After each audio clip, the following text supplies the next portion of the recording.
और अब बात देश की तरक्की की, खासकर इंटरनेट की स्पीड की, जिसके तहत 5G स्पेक्ट्रम के लिए नीलामी आज से शुरू हो गई है, जिसमें रिलायंस, जियो और भारती एयरटेल समेत 4 कंपनियां मैदान में हैं। 5G के लिए मौजूदा टेलीकॉम सर्विस प्रोवाइडर्स रिलायंस, जियो, भारती एयरटेल और वोडाफोन आइडिया के अलावा गौतम अडानी की कंपनी अडानी एंटरप्राइजेस भी है। इस दौरान 4.3 लाख करोड़ रुपए के 72 गीगाहर्ट्ज स्पेक्ट्रम के लिए बोलियां लगी हैं और उम्मीद है कि अगस्त के आखिर तक 5G सर्विसेज की शुरुआत हो सकती है। देश में 5G सेवाएं शुरू होने से हाई स्पीड वाली इंटरनेट सर्विस देने का रास्ता साफ हो जाएगा। मौजूदा 4G सर्विसेज की तुलना में 5G सेवा करीब 10 गुना तेज होगी। आखिर 5G आने से कितनी बदलेगी दुनिया और कितना बदलेगा हिंदुस्तान, इस टॉपिक पर करेंगे अपने एक्सपर्ट से चर्चा। लेकिन पहले ताज़ा जानकारी के लिए चलेंगे मेरे सहयोगी दानिश के पास, जो लगातार इस खबर पर पूरी पैनी नज़र बनाए हुए हैं। दानिश, आज से शुरू हो गई है ऑक्शन की रेस और पहला दिन ख़त्म हो चुका है। क्या अपडेट्स आपके पास हैं? कौन इस समय आगे चल रहा है? क्या डिटेल दे सकते हैं आप?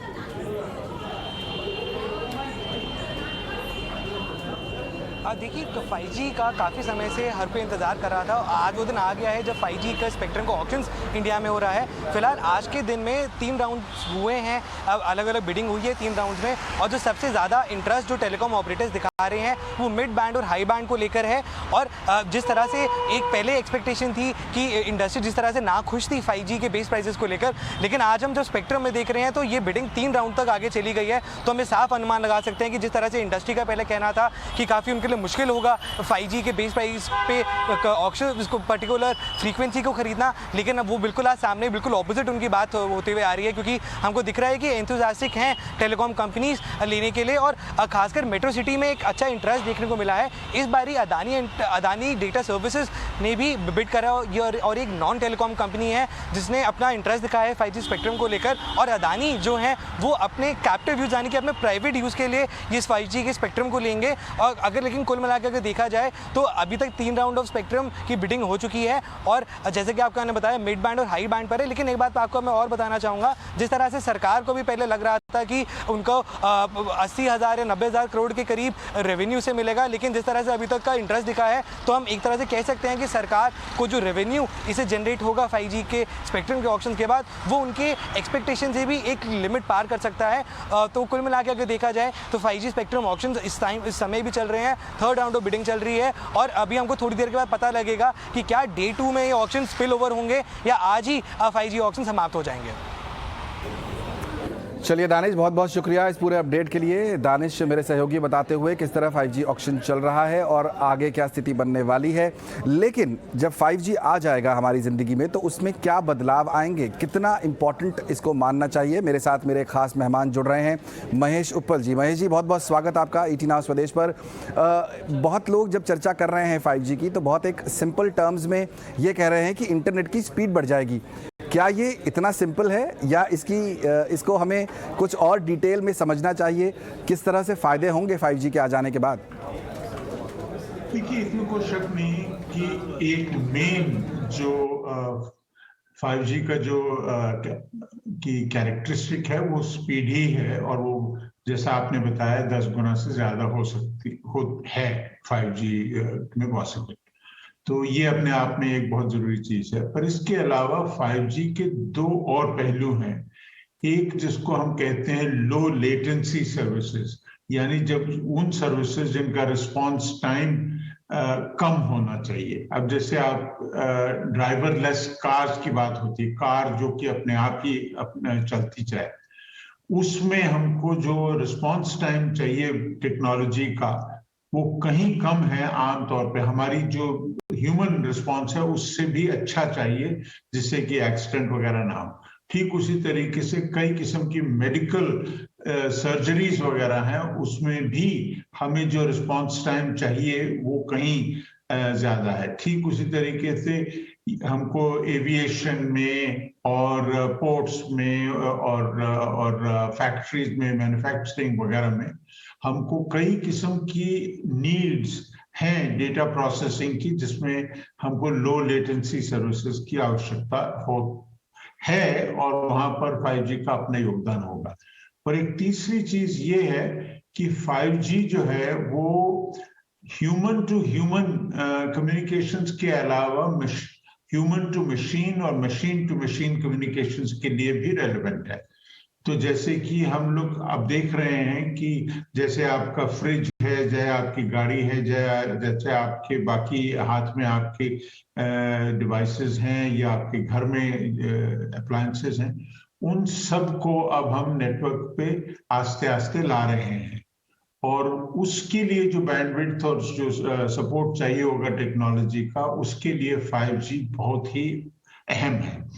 तो इन तीन फीचर्स को हम 5G से जोड़ते हैं। और हमें, जैसे मैंने कुछ इंडस्ट्रीज का नाम लिया, जैसे ट्रैवल या ट्रांसपोर्टेशन, लॉजिस्टिक्स, हेल्थ, एजुकेशन,